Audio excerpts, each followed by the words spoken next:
फिर से आपका स्वागत है। तो सबसे पहले हम टॉपिक को स्टार्ट करने से पहले हमें ये पता होना चाहिए कि मानव भूगोल जो है वो क्या है।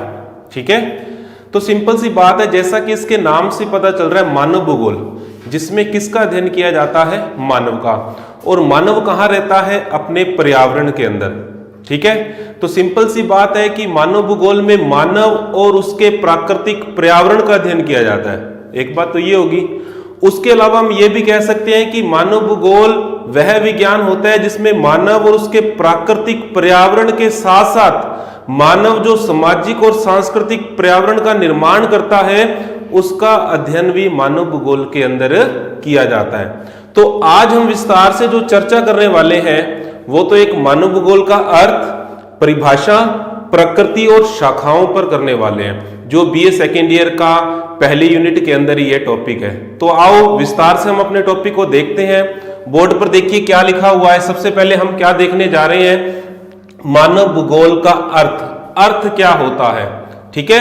तो सबसे पहले मैं आपको बता देता हूं कि मानव भूगोल शब्द आया कहां से है। ठीक है, सिंपल सी बात है, मैं आपको बता देता हूं। अगर हम जियोग्राफी की बात करें, ठीक है, तो भूगोल की शाखाएं दो होती है। ठीक है, कितनी शाखाएं होती है भूगोल की? दो शाखाएं। कौन कौन सी होती है? एक तो होती है भौतिक भूगोल, ठीक है, और एक होती है मानव भूगोल। तो अब आपको यह पता चल गया कि मानव भूगोल जो शब्द है वो कहां से आया। तो अपने यूं कह सकते हैं कि मानव भूगोल जो है वो भूगोल की एक शाखा है। भूगोल की क्या है? शाखा। ज्योग्राफी की शाखाओं की बात कर रहे थे हम, ठीक है। तो ज्योग्राफी की जो शाखाएं हैं वो कितनी है? दो ही है। कौन कौन सी? भौतिक भूगोल और मानव भूगोल। तो अब आपको पता चल गया कि मानव भूगोल जो है भौतिक भूगोल की एक मुख्य शाखा है। भूगोल की कितनी शाखाएं होती है? दो। एक तो भौतिक भूगोल, physical geography, human geography. Human geography जो जिसको हम क्या बोलते हैं, मानव भूगोल के नाम से जानते हैं। आज हम विस्तार से चर्चा करेंगे इसके अर्थ की, ठीक है।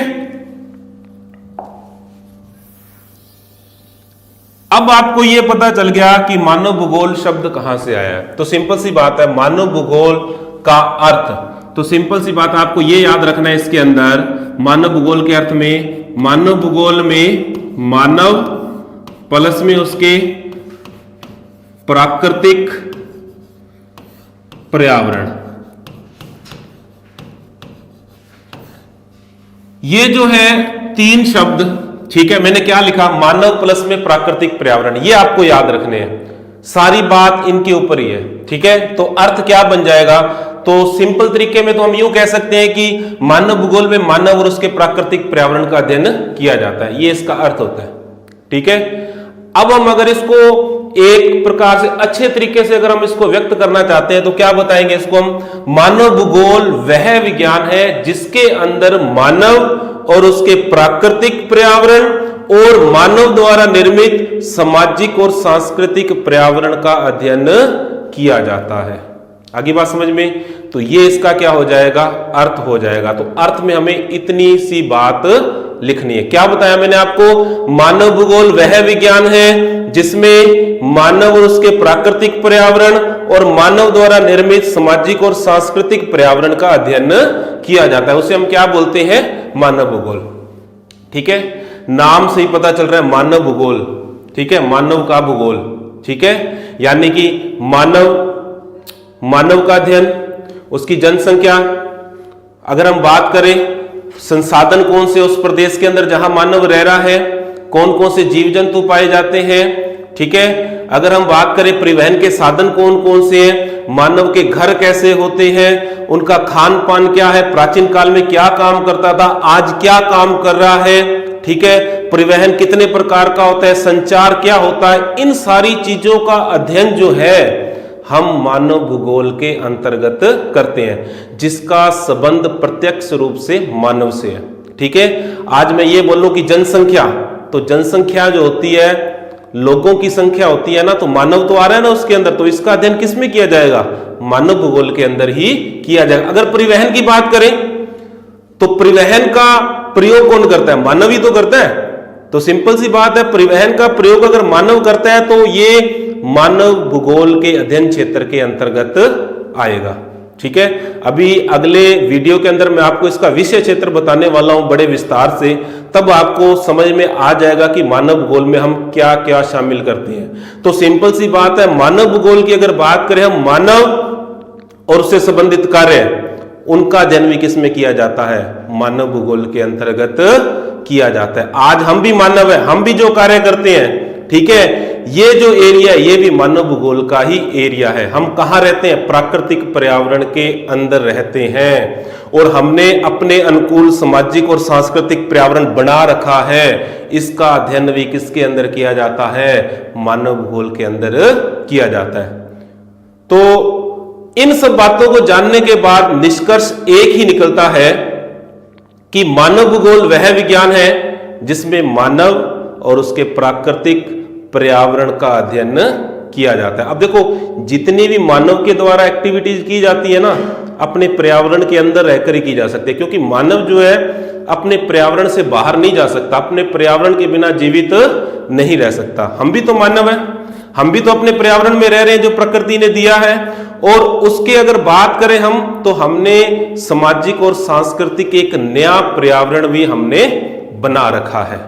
तो जहां तक मुझे उम्मीद है यह बात आपको समझ में आई होगी कि मानव भूगोल क्या है, मानव भूगोल का अर्थ क्या है, यह भी आपको समझ में आ गया होगा, और मानव भूगोल में किन चीजों का अध्ययन करते हैं वो भी आपको समझ में आ गया होगा।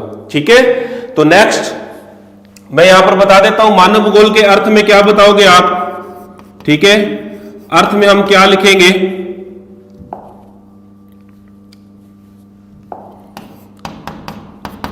मानव भूगोल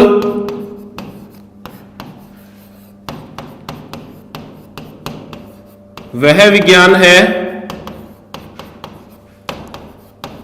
जिसमें मानव और उसके प्राकृतिक बोल दीजिए या भौतिक बोल दीजिए, एक ही बात होती है, भौतिक पर्यावरण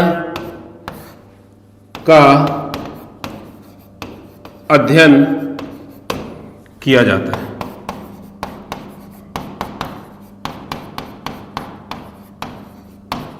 ठीक है, मानव भूगोल वह विज्ञान है जिसमें मानव और उसके प्राकृतिक या भौतिक पर्यावरण का अध्ययन किया जाता है।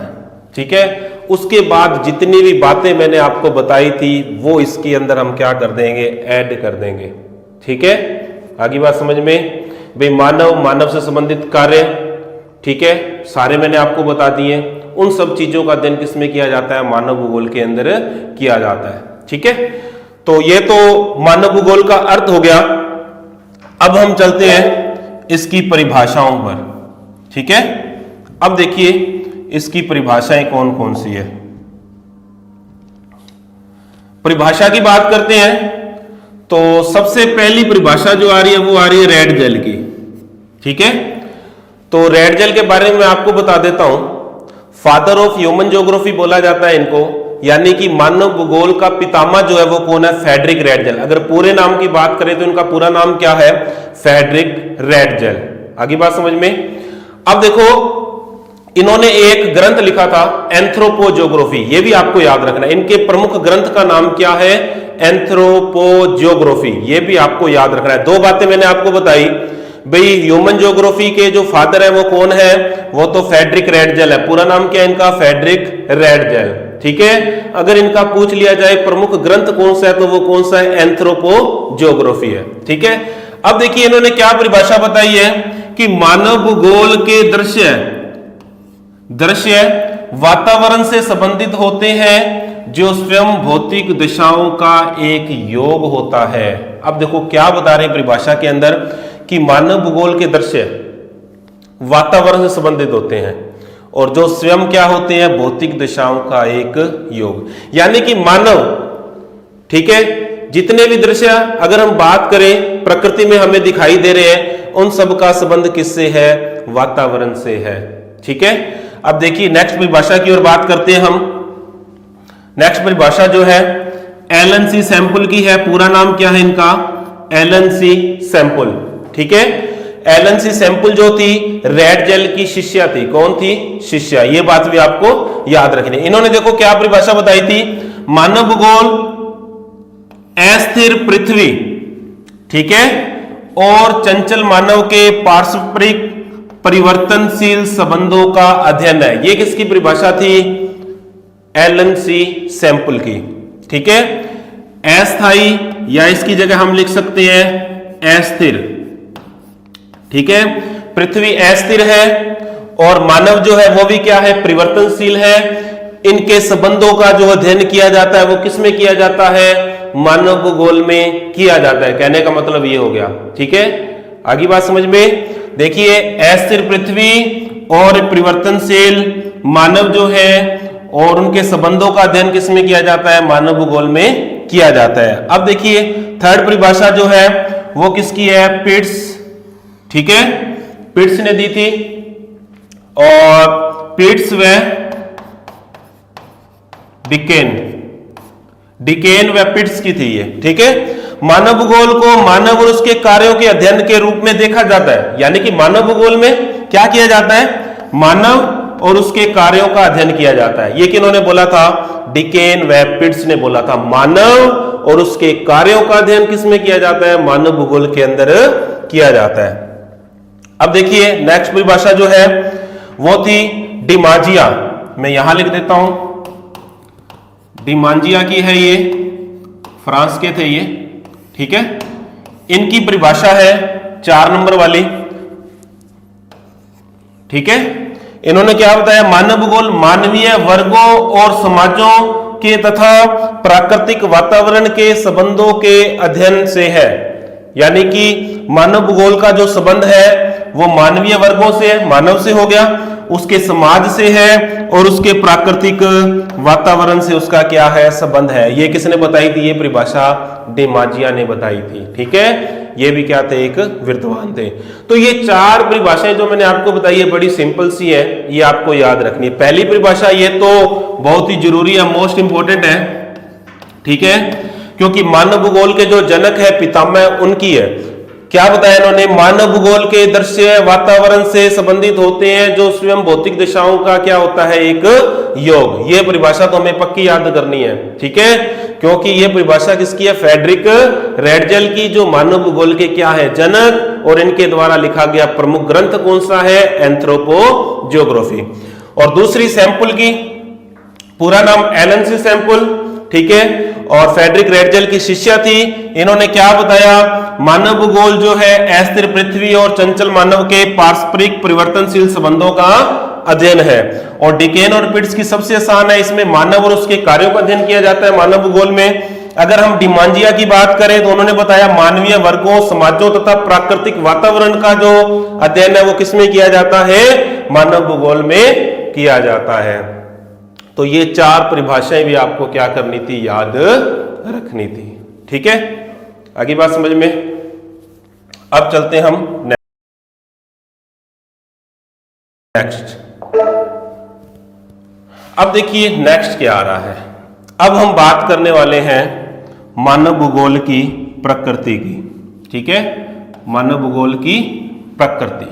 अब देखिए प्रकृति, नेचर ऑफ ह्यूमन ज्योग्राफी। अगर हम बात करें, नेचर का मतलब स्वभाव। ठीक है, तो इसके अंदर हम कौन कौन से पॉइंटों को शामिल करते हैं? तो सबसे पहला मानव भूगोल की प्रकृति में पहला पॉइंट जो आएगा, ठीक है, अगर हम बात करें मानव भूगोल की प्रकृति, प्रकृति का अस्तित्व। ठीक है, अस्तित्व अगर हम बात करें, इसके प्रभुत्व की बात करें, तो क्या मैं बताने जा रहा हूं? मानव भूगोल की प्रकृति करने जा रहे हैं, जिसको हम नेचर बोलते हैं। ठीक है, मानव भूगोल की प्रकृति का अस्तित्व किस पर टिका है? मानव प्लस में उसके प्राकृतिक पर्यावरण पर टिका है। ठीक है, ये पहला पॉइंट हो गया। तो सिंपल सी बात है, इतनी बात तो हमें पता ही होनी चाहिए कि मानव भूगोल की प्रकृति का जो अस्तित्व है ना, मानव और उसके प्राकृतिक पर्यावरण पर टिका हुआ है। तो मैंने आपको ये बात शुरुआत में बता दी थी कि मानव भूगोल के अंदर मानव और उसके प्राकृतिक पर्यावरण का अध्ययन किया जाता है। ठीक है। इसके अलावा आप इसको यूं भी कर सकते हैं भी, मानव भूगोल की प्रकृति का अस्तित्व, ठीक है, इसके अलावा मानव प्लस में प्राकृतिक पर्यावरण, ठीक है, और मानव द्वारा निर्मित सामाजिक व सांस्कृतिक पर्यावरण पर टिका है।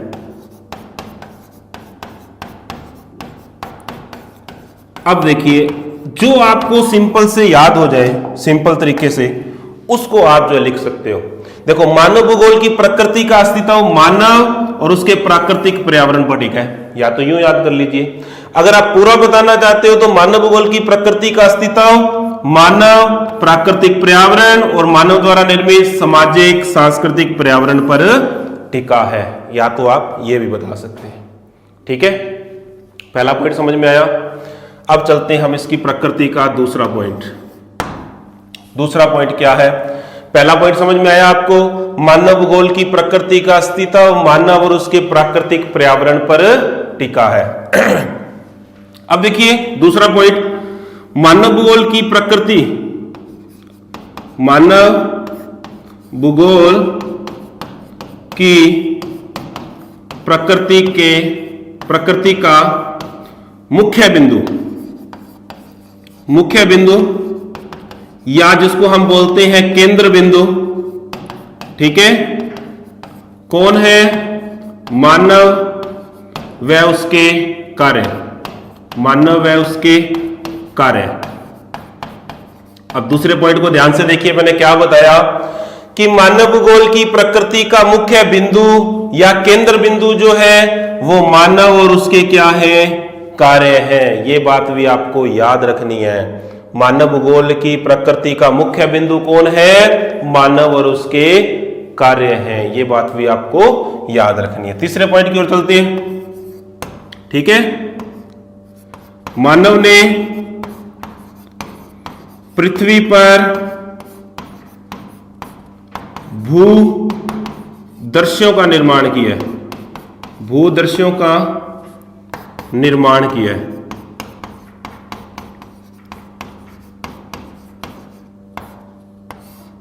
ठीक है, मानव ने पृथ्वी पर भूदृश्यों का निर्माण किया है, जिनको बोला जाता है सांस्कृतिक भूदृश्य। ठीक है, जो मानव भूगोल की प्रकृति है, जो मानव भूगोल की प्रकृति के अंतर्गत आता है, अंतर्गत आता है। अब देखिए मैंने आपको क्या बताया। तीसरा पॉइंट मैंने आपको बताया कि मानव ने पृथ्वी पर भूदृश्यों का निर्माण किया, जिनको हम बोलते हैं सांस्कृतिक भूदृश्य। भूदृश्य का मतलब घर, औजार, ठीक है, ऐसी सभी चीजें जिनका निर्माण मानव के द्वारा किया जाता है वो सांस्कृतिक भूदृश्य कहलाती है। अब मेरे को बताने की जरूरत नहीं है कि सांस्कृतिक भूदृश्य क्या होता है। अगर मैं ये बोलूं कि ये घर सांस्कृतिक भूदृश्य है, हर वो चीज सांस्कृतिक भूदृश्य के अंतर्गत आती है जिसका निर्माण मानव के द्वारा किया जाता है। ठीक है, तो मैंने क्या बताया, मानव ने पृथ्वी पर भूदृश्यों का निर्माण किया, जिसको हम क्या बोलते हैं? सांस्कृतिक भूदृश्य, जो मानव भूगोल की प्रकृति के अंतर्गत आता है। अब देखो चौथा पॉइंट, मानव ने प्रकृति में परिवर्तन किया है, परिवर्तन किया है, ठीक है, तथा उससे स्वयं भी प्रभावित हुआ है, प्रभावित हुआ है। अब देखिए क्या बताया मैंने चौथा पॉइंट, कि मानव भूगोल ने, मानव भूगोल ने नहीं, मानव ने प्रकृति में परिवर्तन किया है। पेड़ों को काट रहे, ठीक है। अगर हम बात करें जो रेगिस्तान का जो एरिया है वहां पर जो है कृषि करके उनको खेत खलिहानों में बदल रहा है, ठीक है। तो कहने का मतलब यह है कि मानव ने प्रकृति में परिवर्तन किया है। अगर मानव प्रकृति के अंदर परिवर्तन कर रहा है तो प्रकृति भी क्या कर रही है, मानव को प्रभावित कर रही है। यानी कि उसका इफेक्ट अगर परिवर्तन कर रहा है, ठीक है, तो उसका इफेक्ट जो है प्रभाव किसके ऊपर पड़ेगा, मानव के ऊपर पड़ेगा, ठीक है। सिंपल सी बात है, अगर हम पेड़ों को काटते ही जाएंगे, ठीक है, पेड़ जो है हमारी आवश्यकता है, लकड़ी की आवश्यकता होती है हमें, ठीक है, लेकिन अगर हम पेड़ों को काटते जाएंगे, लगाएंगे नहीं, ठीक है, तो अब इसका प्रभाव जो है, इसका जो इफेक्ट है किसके ऊपर पड़ेगा, यानी कि कोई ना कोई प्राकृतिक आपदा आएगी, मानव को क्या करेगी, प्रभावित करेगी। अगर मानव प्रकृति के साथ अगर छेड़छाड़ कर रहा है, ठीक है, तो अगर उसकी भरपाई कर दे, अगर एक पेड़ काट रहा है 2 लगा दे, ठीक है, तो इसका प्रभाव मानव पर नहीं पड़ेगा, ठीक है। यह बात भी आपने याद रखनी है। अंतिम और 5वां पॉइंट जो है इसकी प्रकृति का, ठीक है, उसमें क्या बताया गया है, देखो मानव भूगोल की प्रकृति में, ठीक है, मानव का क्या किया जाता है, विश्लेषण किया जाता है, ठीक है। मानव का क्या किया जाता है, विश्लेषण, कि मानव के आर्थिक सामाजिक जो संबंध है, ठीक है, अन्य प्रदेशों के साथ कैसे हैं, ठीक है, और प्रकृति के द्वारा जितने भी उसको संसाधन दिए गए हैं उनका जो वो प्रयोग कर रहा है किस प्रकार कर रहा है, ठीक है, और उनमें क्या क्या परिवर्तन कर रहा है, इन सब चीजों का अध्ययन भी मानव भूगोल के अंदर किया जाता है। आगे बात समझ में, मानव के अगर हम बात करें आर्थिक, सामाजिक, सांस्कृतिक, या अगर हम बात करें प्राकृतिक संसाधन जो उस क्षेत्र में पाए जा रहे हैं उनका उपयोग वो कैसे कर रहा है, ठीक है, और प्रकृति में क्या क्या परिवर्तन कर रहा है, इन सब चीजों का अध्ययन किया जाता है, वो मानव भूगोल की प्रकृति के अंतर्गत किया जाता है। यहां पर लिखने की जगह नहीं थी इसलिए मैंने आपको मौखिक रूप से वो बता दिया कि 5वां पॉइंट क्या है। तो मानव भूगोल की प्रकृति के अंतर्गत केवल आपको 5 पॉइंट ही याद रखने हैं जो मैंने आपको विस्तार से बता दिए। क्या बताया, पहला पॉइंट मैंने आपको, मानव भूगोल की प्रकृति का अस्तित्व मानव व प्राकृतिक पर्यावरण पर टिका हुआ है, या मानव प्राकृतिक पर्यावरण और मानव द्वारा निर्मित सामाजिक व सांस्कृतिक पर्यावरण पर टिका है। या तो आप इसको अस्तित्व बोले या इसको आप क्या बोल सकते हैं, प्रभुत्व भी बोल सकते हैं। नेक्स्ट पॉइंट मैंने आपको बताया, मानव भूगोल की प्रकृति का मुख्य या केंद्र बिंदु एक तो मानव है और उसके क्या है, कार्य। ये 2 बातें आपको याद रखनी है। मानव भूगोल की प्रकृति का मुख्य बिंदु कौन है या केंद्र बिंदु कौन है, मानव है और उसके कार्य हैं। मानव ने विभिन्न प्रकार के भूदृश्यों का निर्माण किया है जो मानव भूगोल की प्रकृति के अंतर्गत आता है। मानव ने प्रकृति में परिवर्तन किया है लेकिन इससे वो क्या हुआ है, स्वयं भी क्या हुआ है, प्रभावित हुआ है। मानव भूगोल की प्रकृति में मानव का विश्लेषण किया जाता है कि उसके आर्थिक, सामाजिक, सांस्कृतिक अन्य क्षेत्रों के साथ संबंध कैसे हैं और वो प्राकृतिक संसाधनों का उपयोग कैसे कर रहा है, ठीक है, और उसने प्रकृति में क्या क्या परिवर्तन किए हैं। इन सब चीजों का अध्ययन जो है वो किसमें किया जाता है, मानव भूगोल की प्रकृति के अंतर्गत किया जाता है। आगे बात समझ में, इतनी बात क्लियर होगी। जहां तक मुझे उम्मीद है आपको समझ में आया होगा। अगर आप इसका स्क्रीनशॉट लेना चाहते हो तो ले लीजिए, ठीक है। चलो अब बढ़ते हैं अपने आगे नेक्स्ट पॉइंट की ओर। हमने क्या देखा आज, मानव भूगोल का अर्थ देखा, परिभाषा देखी और प्रकृति को देख लिया। अब हम इसकी देखने जा रहे हैं शाखाएं, ठीक है। तो मानव भूगोल की शाखाएं कौन कौन सी है, ठीक है। अब देखिए शाखाओं की बात करें, देखो मानव भूगोल की शाखाओं के अंतर्गत उन विषयों को या उन शाखाओं को शामिल किया जाता है जिनका संबंध जो है मानव से है। जैसे कि हम देखें अर्थ, धन का संबंध मानव से होता है। तो देखिए पहली शाखा कौन सी है, आर्थिक भूगोल। पहली शाखा कौन सी है, आर्थिक भूगोल। दूसरी की अगर बात करें हम, राजनीतिक भूगोल। दूसरी शाखा कौन सी है, राजनीतिक भूगोल। तीसरी शाखा की बात करें सामाजिक भूगोल, चौथी की बात करें अधिवास भूगोल, पांचवी की बात करें जनसंख्या भूगोल, छठी की बात करें सांस्कृतिक भूगोल, संसाधन भूगोल और ऐतिहासिक भूगोल। इसके अलावा अगर हम बात करें परिवहन भूगोल भी इसकी शाखा है, चिकित्सा भूगोल की बात करें वो भी इसकी शाखा है। ठीक है, तो ऐसे तो बहुत सारी शाखाएं हो जाएगी। ठीक है, लेकिन अपने को मुख्य मुख्य जो शाखाएं हैं वो याद रखनी है। ये 7-8 जो नाम है ये आपको याद रखने हैं। ठीक है, क्या मैंने बताया, मानव भूगोल की शाखा के अंतर्गत आर्थिक भूगोल, राजनीतिक भूगोल, सामाजिक भूगोल, अधिवास भूगोल, जनसंख्या भूगोल, सांस्कृतिक भूगोल, संसाधन भूगोल, ऐतिहासिक भूगोल। ठीक है, तो ये सारी की सारी जो शाखाएं हैं वो किसकी है, मानव भूगोल की है। आगे बात समझ में। अब देखो आगे इनकी भी उप शाखाएं हो जाए तो क्या बताओगे आप। देखो सामाजिक भूगोल में एक तो आता है सांस्कृतिक भूगोल आ गया। ठीक है, एक क्या आ गया, ऐतिहासिक भूगोल आ गया। ठीक है, लिंग भूगोल आ गया और चिकित्सा भूगोल आ गया। साधन भूगोल, कृषि भूगोल, पर्यटन भूगोल, उद्योग भूगोल। ठीक है, अब ये किसकी शाखाएं होगी, आर्थिक भूगोल। क्या आ रहा है देखो, राजनीतिक भूगोल। नेक्स्ट क्या आ रहा है, राजनीतिक भूगोल। तो राजनीतिक भूगोल की शाखाएं कौन कौन सी है, तो इसके अंदर आता है निर्वाचन भूगोल और सैन्य भूगोल को इसके अंदर शामिल किया जाता है। सारी की सारी किसकी शाखाएं होगी, मानव भूगोल की शाखाएं होगी। तो निर्वाचन भूगोल और सैन्य भूगोल जो है वो किसकी शाखाएं हैं, राजनीतिक भूगोल की शाखाएं हैं। अधिवास भूगोल। ठीक है, अधिवास का मतलब क्या होता है, घर होता है। ठीक है, क्या होता है, घर। अब घर जो है या तो कहाँ होगा, गांव में होगा या कहाँ होगा, शहर में होगा। तो सिंपल सी बात है, उप शाखाएं कितनी हो जाएगी इसकी, 2। एक तो नगरीय भूगोल जिसमें नगरों का अध्ययन किया जाता है और दूसरी कौन सी हो जाएगी, ग्रामीण भूगोल। ठीक है, तो क्या मैंने बताया आपको अधिवास भूगोल के बारे में। अधिवास भूगोल की कितनी शाखाएं होती है, 2, नगरीय भूगोल और